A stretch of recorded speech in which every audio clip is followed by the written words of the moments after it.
Image classification வந்து deep லேர்னிங்ல வந்து என்ன மாரி பண்ணலாம்ன்றதுக்கு நான் ஒரு எக்ஸாம்பிள் ஒண்ணு வந்து இந்த வீடியோல பார்த்துடலாம். ஸோ நாங்க லாஸ்ட் வீடியோல வந்து பார்த்தீங்கன்னா என்ன கிளாசிஃபிகேஷன் ப்ராப்ளம் வந்து நியூரல் நெட்வொர்க்ல வந்து எப்படி செய்யலாம்னு நான் ஒரு இன்ட்ரோடக்ஷன் மாதிரி பார்த்தோம். ஸோ இந்த வீடியோல வந்து அது ஒரு எக்ஸாம்பிள் என்ன கிளாசிஃபிகேஷன் ப்ராப்ளம் என்ன மாதிரி ஒர்க் ஆகுது அதுக்கான ஒரு ஹை லெவல் ஓவர்வியூ ஒன்று பார்த்தோம். ஸோ அதுக்கு முன்னாடி நான் சிவன் என்னோட சேனலை வந்து AI data science machine learning related tutorial share பண்ணிட்டு வரேன். வாங்க இந்தியா வீடியோக்குள்ள போகலாம். ஸோ இப்போ வந்து பார்த்தீங்கன்னா இப்போ கிளாசிஃபிகேஷன் பார்க்கும்போது என்ன இப்போ 2 கேட்டகரி நான் ஆல்ரெடி என்ன கிளாசிஃபிகேஷன் பற்றி கொஞ்சம் டீப்பாக பார்த்தேன். பைனரி கிளாசிஃபிகேஷன் செய்யலாம், multi class and multi label. So இதில் வந்து என்ன ஃபார் எக்ஸாம்பிள் ஒரு இமேஜை கொடுக்குறோம். இமேஜில் 1 இல்லைன்னா 2 3 இமேஜை கொடுக்குறோம். இந்த இமேஜை வந்து கிளாஸிஃபை பண்ண சொல்லணும். இந்த கிளாசிஃபிகேஷன் மாடல் என்ன செய்யணும் என்ன அந்த இமேஜ் வந்து என்ன இப்போ ஃபார் எக்ஸாம்பிள் ஹெட்டோ டாக் இல்லாட்டி ஃபார் எக்ஸாம்பிள் ஃபுட் பலமே ஃபுட் எக்ஸாம்பிள் எடுத்தோம்னா என்ன லைக் இட்லி இல்லாட்டி என்ன தோசை வடை இந்த மாதிரியான இமேஜஸ் எங்களுக்கு நான் ஒரு ஆப் பண்ண டெவலப் பண்ணுறோம். இந்த மாதிரி இமேஜை கொடுக்க அது கிளாஸிஃபை பண்ணி சொல்லணும். இது இட்லியோட இமேஜ் என்ன, இது வடையோட இமேஜ், இது தோசையோட இமேஜ். ஸோ ஃபர்ஸ்ட் வந்து பார்த்தீங்கன்னா இமேஜ் ஒன்று இருக்கு. இப்போ நான் மவுஸ் வச்சு வந்து பார்த்தீங்கன்னா மேலே ஒரு டாப்ல வந்து ஒரு இமேஜ் ஒன்று இருக்கு. ஸோ அது ஜஸ்ட் ஃபார் எக்ஸாம்பிள் ஒரு இட்லியோட இமேஜ் ஜஸ்ட் ஃபார் இமேஜின் சரி அப்படி ஒரு இமேஜ் ஒன்று இருக்கு.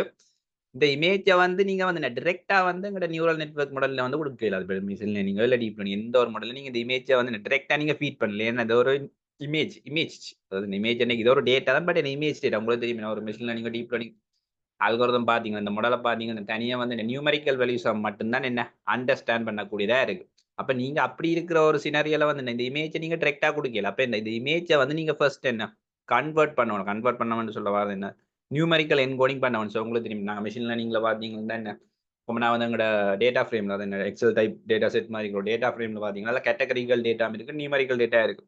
நியூமெரிக்கல் டேட்டா வந்து ஓகே எங்களுக்கு அதை கன்வெர்ட் பண்ண வேண்டிய அவசியம் இல்லை. நாங்கள் தேவைப்பட்ட நார்மலைசேஷன்ல ஸ்டாண்டர்டைசேஷன் பட் அங்கே டெக்ஸ்டா இருக்கிற இல்லை கேட்டகரிக்கல் டேட்டா இருக்கிற டேட்டா பார்த்தீங்கன்னா என்ன செய்யும் அதை நாங்கள் கன்வெர்ட் பண்ணுவோம். என்ன பர்பஸுக்கு இந்த machine learning algorithm like linear ரிக்ரெஷனோ லாஜிஸ்டிக் ரிக்ரெஷன் வந்து இந்த டெக்ஸ்ட் டேட்டா அண்டர்ஸ்டாண்ட் அப்போ அதுக்கான இந்த 1 to 10 கோடிங் லேபிள் என்கோடிங் இங்கேயும் என்ன அதை மாதிரி இந்த இமேஜ் டேட்டா வந்து இந்த நியூரல் நெட்வொர்க் மாடல் இந்த டீப் லேர்னிங் மாடல் வந்து அண்டர்ஸ்டாண்ட் பண்ணணும். அப்போ அதை வந்து நாங்கள் என்கோடிங் பண்ணணும். அப்போ ஓகே இப்போ இமேஜ் இருக்கு. அப்போ இமேஜ் எப்படி நாங்கள் என்கோடிங் பண்றோம்னா அதை நாங்கள் நியூமெரிக்கலா வந்து கன்வெர்ட் பண்ணலாம். நாங்கள் ஆல்ரெடி என்ன 1 to 10 கோடிங் எப்படி டென்சர்ஃப்ளோ யூஸ் பண்ணி செய்யறோம் ஆல்ரெடி பார்த்துக்கோங்க. ஸோ நான் லிங்க் டெக்ஸ்ட்ல கொடுக்குறேன் செக் பண்ணி பார்த்துக்கோங்க. ஸோ இந்த இமேஜை வந்து ஒரு நியூமெரிக்கல் என்கோடிங்கா வந்து நாங்கள் கன்வெர்ட் பண்ணோம். ஸோ இங்கே கீழே பார்த்தீங்கன்னா என்ன இமேஜ் வந்து என்ன ஒரு நம்பர்ஸா வந்து கன்வெர்ட் பண்ணிருக்கு. அப்ப நீங்க இது என்ன எப்படி நம்பர்ஸா கன்வெர்ட் பண்றது எல்லாம் நாங்க லேட்டரா வந்து நான் ஹேண்ட்ஸ் ஆன் பண்ணலாம். சரியா நாங்க இத கன்வெர்ட் பண்ணலாம். பட் இந்த இமேஜ் நான் கன்வெர்ட் பண்ணி இந்த நியூமெரிக்கல் வழியா மாதிரி இந்த நியூமெரிக்கல் வழியா பாத்தீங்கன்னா ஒரு டென்சர் வந்து 2D டென்சர் பாத்தீங்கன்னா 2 ஸ்கொயர் பிரேக்ல ஸ்டார்ட் ஆகி 2 ஸ்கொயர் பிரேக்ல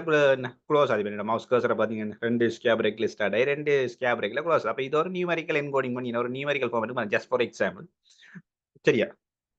அப்ப நீங்க இதெல்லாம் இது இந்த மாதிரி ஒர்க் ஆகுதுன்னா ஃபார் எக்ஸாம்பிள் உங்களுக்கு ஒரு இமேஜ் ஒன்று எடுத்தோம்னா அந்த இமேஜ் வந்து கொமனா வந்து பாத்தீங்கன்னா அந்த என்ன பிக்சல் வேல்யூஸ் அது பிக்சல் வேல்யூஸ் சொல்ல வரது ஒன்றுமே இல்லை. என்ன கொமனா நீங்க ஒரு இமேஜ் எடுக்கும்போது அந்த இமேஜ் வந்து கொமனா வந்து பிக்சலால தான் உருவானது. அந்த இமேஜ் நீங்க ஆளுமே சூம் பண்ணி கொண்டு போய்க்கலாம். நீங்க கொமனா ஒரு இமேஜ் நீங்க டிஜிட்டலா பார்க்கும்போது சூம் பண்ணி கொண்டு போய் எண்ட் ஆஃப் த டே வந்து ஒரு ஸ்கேப் பிரேக்கர் ஒரு பிக்சல் வேல்யூஸ் இருந்துச்சு. அதான் இங்க இந்த இமேஜ்ல நான் ஸ்கேப் பிரேக்கர் மாதிரி போட்டு எனக்கு கன்வெர்ட் பண்ணி என்ன உங்களுக்கு ஸ்கேப் பிரேக்கர் சின்ன சின்ன பாக்ஸஸா வந்து என்ன டிவைட் பண்ணி வச்சிருக்கேன் இந்த இமேஜ். அப்ப நீங்க இந்த சின்ன சின்ன ஒவ்வொரு பாக்ஸுமே வந்து பிக்சல் தான். சரியா? பிக்சல் டேக்ல வந்து என்ன பிக்சல் வேல்யூ அந்த இமேஜ் உருவான அந்த பிக்சல் வேல்யூ அந்த சேம் டைம் அந்த பிக்சல் வேல்யூயே வந்து என்ன இப்போ கொமனா வந்து நான் கலர் இமேஜஸ் தான் எனக்கு கூட இப்போ இருக்கிறேன். எந்த இமேஜை பார்த்தீங்கன்னா கட்டாயமா ஒரு கலர் இமேஜ் கொமனா வந்து நாங்க என்ன கிரே கலர் இமேஜ்னு சொல்லுவோம். அந்த கொமனா கதைக்கிற இந்த கிரே கலர் இமேஜ்ல பாத்தீங்கன்னா இந்த ஒவ்வொரு பிக்சலுமே வந்து என்ன கிரே கலர் இமேஜோட அந்த இன்ஃப்ளூயன்ஸ் அந்த இம்பாக்ட் ஒரு ரிஃப்ளெக்ஷன் இருக்கு. அப்ப அந்த கிரே கலர் இமேஜ் நான் என்ன சொல்ல வரேன்னா அந்த இமேஜ்ல வந்து 3 சேனல் இருக்கு. இந்த நான் சி என்று போட்டிருக்கேன்ல சின்னு சொல்ல வரது ஒன்றுமில்லை. இந்த 3 சேனலை நான் மென்ஷன் பண்ணேன். சி என்ற சேனல் அப்ப 3 சொல்ல வர அந்த 3 சேனல் ஒன்றுமில்லை. இந்த ரெட் கிரீன் ப்ளூ ஆர்ஜிபி கலர்னு சொல்லும். அப்ப இமேஜ் பார்க்கும்போது இந்த ஆர்ஜிபி கலரால தான் என்ன கொமனா ஒரு பேசிக்கா ஒரு இமேஜோட என்ன ஒரு உருவாக்கம் இருக்கும். அப்ப அந்த இமேஜ்ல வந்து உருவாக்கம் இருக்கும் நான் சொல்ல வரேன். அந்த ஒவ்வொரு பிக்சல்லையும் வந்து இந்த ஆர்ஜிபியோட இன்ஃப்ளூயன்ஸ் இருக்கு. இந்த ரிஃப்ளெக்ஷன் கட்டாயம் இருக்கு. அப்ப வந்து நீங்க பாத்தீங்களா அந்த ஆர்ஜிபியோட ஒவ்வொரு வேல்யூஸையும் வந்து என்ன ஒவ்வொரு பிக்சலுமே வந்து என்ன இன்க்ளூட் பண்ணிருக்கு. அப்ப அப்படி நான் கன்வெர்ட் பண்ணும்போது அந்த ஆர்ஜிபி வேல்யூக்கான அந்த பிக்சலுக்குரிய வேல்யூஸ் தான் என்ன இந்த எங்களுக்கு அரே ஃபார்மேட்ல வருது. அப்ப இந்த நம்பர்ஸ் என்ன நீங்க என்ன இந்த நம்பர்ஸ் என்ன மீன் பண்ணுது இந்த நம்பர்ஸ் ஒன்று மீன் இந்த பிக்சல் வேல்யூ மீன் பண்ணுது. அந்த பிக்சல் அண்டைகள் என்ன அந்த ஆர்ஜிபி கலரோட சேனல் ஒவ்வொரு சேனலையும் மீன் பண்ற ஒரு நம்பர்ஸ் தான் இருக்கு. நான் இப்போ ஆல் டீப்பா கதைக்கலாம் ஒரு ஐடியா இருக்கு. இமேஜ் என்ன கட்டாயம் பிக்சல் இருக்கு. பிக்சல்ல பாத்தீங்கன்னா இந்த ஆர்ஜிபி சேனல் 3 இருக்கு. நாங்க ஆல்ரெடி ஒரு இமேஜ் எப்படி நம்பரையை கன்வெர்ட் பண்றேன்னு என்ன நாங்க ஒரு வீடியோன்னு பார்த்தோம். ஒரு டியூட்டோரியல் ஒன்று இருக்கு. வேணும்னா அந்த டியூட்டோரியல் டிஸ்கிரிப்ஷன்ல கூட செக் பண்ணி பாருங்க. எப்படி ஒரு இமேஜ் வந்து நம்பரையே கன்வெர்ட் கிட்டத்தட்ட இது நம்பரைன்னு ஒன்று டென்சரா கன்வெர்ட் பண்றது இங்க டென்சர்ன்னு நான் காட்டியிருக்கேன். ஒன்றுமே இல்லை என்ன நம்பரையும் டென்சரும் என்ன சிம்லர் தான் என்ன கிட்டத்தட்ட ஒர்க் பண்ணுது. இங்கே டென்சர் பார்க்கும்போது என்ன ஜிபியில் வந்து இன்னும் ஸ்பீடாக ஒர்க் பண்ணும். ஸோ இதான் என்ன ஃபர்ஸ்ட் வந்து நாங்கள் எங்களோட இன்புட் கொடுக்கணும். ஸோ எங்களோட ஆல்கோரிதம் ஒரு ஆல்கோரிதம் செட்டப் பண்ணி சும்மா ஒரு டயக்ராமை காட்டிங்க. இதில் பார்த்தீங்கன்னா என்ன இன்புட் இருக்குது, எங்களோட மிஷின் லேர்னிங்கில் டீப் லேர்னிங் ஆல்கோரிதம் மிடில் இருக்குது, இங்கே வந்து அவுட்புட். அப்போ இந்த இன்புட்டில் வந்து நாங்கள் டேட்டா எடுக்கணும். அந்த டேட்டா இப்போ நியூமரிக்கல் வழியாக இருக்கணும். அப்போ எங்கள்கிட்ட இமேஜ் இருந்தது அதை வந்து நாங்கள் என்கோடிங் பண்ணிட்டோம். என்கோடிங் பண்ணி என்ன ஒரு டென்சர் ஃபார்மேட்டுக்கு வந்து மாற்றி வச்சு. அப்போ இந்த டென்சர் ஃபார்மேட்டுக்கு இந்த மாற்றின இமேஜை பார்த்தீங்கன்னா டிரெக்டாக வந்து என்ன நாங்கள் இந்த மாடலுக்கு ஃபீட் பண்ணுறோம். மாடலுக்கு ஃபீட் பண்ணுறோம்னா இந்த மெஷின் லேர்னிங் மாடலுக்கு நாங்கள் ஃபீட் பண்ணும்போது அது மெஷின் லேர்னிங்கில் டீப் லேர்னிங் மாடல். ஸோ அது ஃப்ரீ பில் மாடலாக இருக்குல்ல, இல்லாட்டி ட்ரான்ஸ்ஃபர் லேர்னிங்னு ஒரு சில டெக்னிக். ஸோ நாங்கள் இப்போ அதை பற்றி டீப்பாக பார்க்கணும். ஸோ அந்த மாதிரி என்ன ஃப்ரீ பில் மாடல் இல்லாட்டி கஸ்டம் மாடல். இப்போ எங்களோட ஓன் ஆர்கிடெக்சர் நியூரல் நெட்வொர்க்கில் பார்த்தீங்கன்னா எங்களோட ஓன் ஆர்கிடெக்சரையும் வந்து என்ன நாங்கள் டெவலப் பண்ணலாம். ஸோ அது எப்படி நாங்கள் டெவலப் பண்ணலாம், அப்படி ஒரு பேசிக்கான ஒரு நியூரல் நெட்வொர்க் டெவலப் பண்ணலாம்ன்றது என்ன நாங்கள் அப்கமிங் வீடியோஸில் பார்க்கலாம். ஸோ அந்த மாதிரி ஒரு மாடலில் வந்து அந்த மாடலுக்கு வந்து இந்த இன்புட் டேட்டா அதை எங்களோட இமேஜ் டேட்டா வந்து நாங்கள் ஃபீட் பண்ணுறோம். ஒன்ஸ் ஃபீட் பண்ணால் அது என்ன அதுலேயே ஒரு ப்ராசஸ் ஒன்று நடந்து அதில் என்ன லேர்னிங் ட்ரைனிங் பேப்பர்ஸ் நடந்து லேர்னிங் எல்லாம் முடிஞ்சு என்ன உங்களுக்கு ஒரு அவுட்புட் ஒன்று வரும். ஸோ அந்த அவுட்புட் பார்த்தீங்கன்னா அதுவும் என்ன ஒரு டென்சராக தான் இருப்பேன். நாங்கள் இன்புட் பண்ணதும் என்ன ஒரு டென்சர், இந்த டென்சரை தான் நாங்கள் இன்புட்டாக கொடுக்குறோம். சேம் டைம் என்ன இந்த வார அவுட்புட்டும் பார்த்தீங்கன்னா என்ன அதுவும் ஒரு டென்சர் தான். பார்த்தீங்கன்னா ஒரு டெமோ ஒரு எக்ஸாம்பிள் டென்சர் உண்டு காட்டி என்ன 3x3 ஒரு ஃபார்மேட்டில் ஒரு 2D டென்சர் வந்து எங்களுக்கு என்ன அவுட்புட்டாக வருது. ஜஸ்ட் ஃபார் எக்ஸாம்பிள் இந்த இமேஜை கொடுக்க நாங்கள் ஒரு இமேஜ் ஒன்று இருந்தது. இமேஜை கூட ஃபார் எக்ஸாம்பிள் நீங்கள் ஒரு 3 இமேஜை பாஸ் பண்ணுறீங்க. இந்த 3 இமேஜை கொடுக்கும்போது என்ன 3 மல்டி கிளாஸ்னு சொல்லுவாங்க. என்ன மோர் தேன் 2 கிளாஸ் இருக்கு. அந்த வந்து ப்ரிடிக்ட் பண்ணிக்கல வந்து மோர் தேன் 2 கிளாஸை வந்து அந்த மாடல் வந்து ப்ரிடிக்ட் பண்ணிப்பேன். நாங்கள் லாஸ்ட் வீடியோவில் வந்து என்ன பார்த்து நாங்கள் இந்த கிளாசிஃபிகேஷன் டேக்கில் இந்த கேட்டகரி இருக்குன்ட்டு. ஸோ இப்போ ஒரு மல்டி கிளாஸ் கண்டெக்ஸ்ட் எடுத்தோம்னா இப்போ இந்த உங்களோட அவுட்புட் ஏரியா பாருங்க சரி இல்லை 3 ரோஸ் 3 காலம்ஸ் இருக்கு. அப்போ நீங்கள் வேறுங்க முதலாவது ரோவில் வந்து பார்த்தீங்கன்னா அந்த அவுட்புட்டாக வரது முழுக்க ப்ராபபிலிட்டி வேல்யூ. சரி ப்ராபபிலிட்டி எனக்கு 0 to 1 என்ற ரேஞ்சுக்கு தான் இந்த அவுட்புட் வேல்யூஸ் எல்லாமே இருக்கும். அதில் சில ஆக்டிவேஷன் ஃபங்க்ஷன் அந்த மாதிரி விஷயங்கள் இருக்குது. ஸோ அப்படி அதெல்லாம் நடந்து வரும்போது அவுட்புட் வேல்யூ பார்த்தீங்கன்னா என்ன 0 to 1 இருக்கு. அப்போ இங்கே பார்த்தீங்கன்னா 3 ரோஸ் 3 காலம்ஸ் இருக்கு.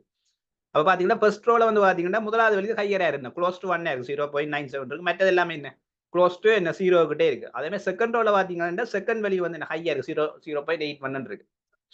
அதே மாதிரி தேர்ட் ரோவில் பார்த்தீங்கன்னா என்ன மூன்றாவது வெளியே என்ன 0.9 அது வந்து க்ளோஸ் டு 1 ஆயிருக்கு. மற்ற எல்லாம் என்ன லெஸ் இருக்குது. இது என்ன மீன் பண்ணுதுன்னா இப்போ நாங்கள் இது ஒரு மல்டி கிளாஸ் கிளாசிஃபிகேஷனுக்கான ஒரு அவுட்புட் டென்சர் தான் இது வந்திருக்கு. நான் இதை எப்படி சொல்றேன்னா இப்போ பார்த்தீங்கன்னா ஒவ்வொரு ரோவும் வந்து என்ன ஒரு சாம்பிள் டேட்டா குறிக்கிறது. ஒரு சாம்பிள் என்ன ஒரு இமேஜ் இந்த அவுட்புட் அது இமேஜ் இந்த கிளாஸை குறிக்கும். இப்போ நீங்கள் அது என்னென்னு கன்சிடர் பண்ணாலும் இங்கே நான் வந்து ஒரு ரோவில் வந்து 0th இண்டெக்ஸை வந்து நாங்கள் இட்லி அசைன் பண்ணுறோம்.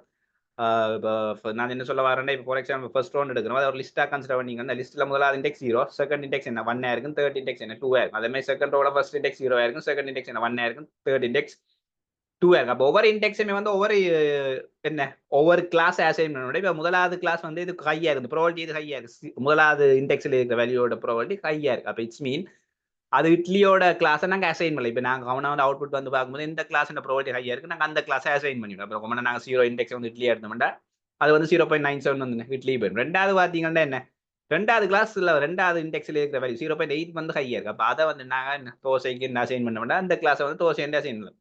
ஓகே, மூன்றாவது கிளாஸை பார்த்தீங்கன்னா என்ன மூன்றாவது ரோவில் இருக்கிற வேல்யூவில் வந்து தேர்ட் இண்டெக்ஸ் என்ன 2ல வரும். உங்களுக்கு தெரியும் இண்டெக்ஸ் 0 வந்துச்சுட்டா. மூன்றாவது பார்த்தீங்கன்னா 0.90 இருக்கு. இப்போ 0.90 இருக்குன்னா என்ன அதை வந்து நாங்கள் தேர்ட் கிளாஸை வந்து என்ன ஒரு வடைக்கு அசைன் பண்ண வடை என்ற ஒரு இமேஜுக்கு அசைன் பண்ண என்ன அப்போ அந்த ப்ராபபிலிட்டி என்ன மூன்றாவது அதாவது எங்களோட மூன்றாவது ரோவில் மூன்றாவது இண்டெக்ஸ் வேல்யூ ஹையராக இருக்கு. அப்போ அந்த கிளாஸை வந்து ரிப்ரசென்ட் பண்ணுவோம். கிட்டத்தட்ட நான் 3 கிளாஸுக்கு காய்ச்சிட்டு இருக்கேன். அந்த 3 கிளாஸ் ப்ராபபிலிட்டி என்ன ஒவ்வொரு சிங்கிள் ரோலையும் வந்துருக்கு. அப்போ எந்த கிளாஸ் ப்ராபபிலிட்டி ஹையாக இருக்குன்னா அந்த கிளாஸ் தான் எங்களை ஃபைனல் அவுட்புட்டாக இருக்கும். இப்போ முதலாவது இண்டெக்ஸ் வேல்யூ ஹையாக இருந்தால் வீட்லேயே கூட ரெண்டாவதுல வந்து 0.81 வந்து ஹையாக இருக்குது. அப்போ அதை வந்து நாங்கள் டிரெக்டாக அதுக்கு இது எங்களோட தோசைக்கு அசைன் பண்ணியிருந்தோம். ஜஸ்ட் ஃபார் எக்ஸாம்பிள் மூன்றாவது வந்து எங்களோட மூன்றாவது ரோவில் வந்து மூன்றாவது வேல்யூ 0.90 இந்த வேல்யூ வந்து என்ன ஹையாக இருக்குது. அப்போ இப்போ ப்ராபபிலிட்டி வேல்யூ கம்பேர் பண்ணும்போதோ ஈச் ரோவில் வந்து என்ன கம்பேர் பண்ணணும் இது எந்த இண்டெக்ஸ் ப்ராபபிலிட்டி வேல்யூ ஹையாக இருக்கோ அப்போ அந்த கிளாஸுக்கு வந்து அசைன். இது ஒரு சாம்பிள் அவுட் பண்ணுறாரு. உங்களுக்கு என்ன ஒரு ஓவரால் ஐடியா வந்து எப்படி இது ஒர்க் பண்ணுது. ஒரு இமேஜ் இருக்குது, இமேஜ் என்ன பார்க்கும்போது கரெக்டாக இமேஜை கொடுக்கலாது. இப்போ நீங்கள் அதை என்கோடிங் பண்ணி என்ன நியூமரிக்கல் வேல்யூக்கு மாறுது. அப்போ நியூமரிக்கல் வேல்யூக்கு மாற்றும்போது அது ஆக்சுவலி எப்படி மாறுது இந்த பிக்சல் வேல்யூ தான் இந்த நியூமரிக்கல் வேல்யூ. பிக்சல் பார்க்கும்போது சேனல்ஸ் வரும். அதில் 3 சேனல் வரும். அதே இதில் வந்து பார்த்தீங்கன்னா இந்த WH இருக்கு அது ஒன்றுமே இல்லை. இந்த height and width image height and width தான் அந்த WH அதாவது 224 நோடு. அது நீங்கள் கூட பார்த்தீங்கன்னா இங்கே ஹைட் அண்ட் வித் என்ன ஈக்குவலாக இருக்கணும்னு ஒரு கண்டாக்ஷன் இருக்குது. ஸோ அது நாங்கள் இரண்டு ரிலேட்டட் பண்ணலாம். ஸோ அப்படி கன்வெர்ட் பண்ணிட்டு என்ன மெஷின் லேர்னிங் அதில் ஃபீட் பண்ணுறோம். ஃபீட் பண்ணும்போது என்ன அதுக்கு இன்னொரு டென்சர் அவுட்புட் ஆகுது. டென்சரில் வந்து பார்த்தீங்கன்னா கிட்டத்தட்ட மல்டி கிளாஸ் என்ன 3 வேல்யூங்கள் இருக்கனால இப்போ அதுக்கு ஏற்ற மாதிரி என்ன வேல்யூண்ட ப்ராபபிலிட்டின்ற ப்ரியாரிட்டிக்கு ஏற்ற மாதிரி என்ன ப்ரியாரிட்டின்னு சொல்ல வரேன். எது ஹை வேல்யூ இருக்கோ அதுக்குரிய கிளாஸை வந்து நாங்கள் அசைன் பண்ணி என்ன ஃபைனலைஸ் பண்ணுறோம். ஸோ இந்த மாதிரி தானே ஒரு கிளாசிஃபிகேஷன் ஒரு என்ன கிளாசிஃபிகேஷன் எக்ஸாம் இந்த மாதிரி தான் இருக்கும். சரி, அப்போ இதை வந்து நாங்கள் இன்னுமே டீப்பாக என்ன அப்கமிங் வீடியோஸில் என்ன ஒரு ஹேண்ட்ஸ் மூலமாக டென்சர் எப்படி இதை இம்ப்ளிமெண்ட் பண்ணுறேன்றதை அப்கமிங் வீடியோவில் பார்க்கலாம். ஸோ இந்த வீடியோ உங்களுக்கு யூஸ்ஃபுல்லாக இருக்கும். அப்புறம் என்ன யூஸ்ஃபுல்லாக இருந்து என்ன வழக்கம் போல என்ன ஒரு லைக் பண்ணிட்டு சப்ஸ்கிரைப் பண்ணிக்கொள்ளும். நன்றி, வணக்கம்.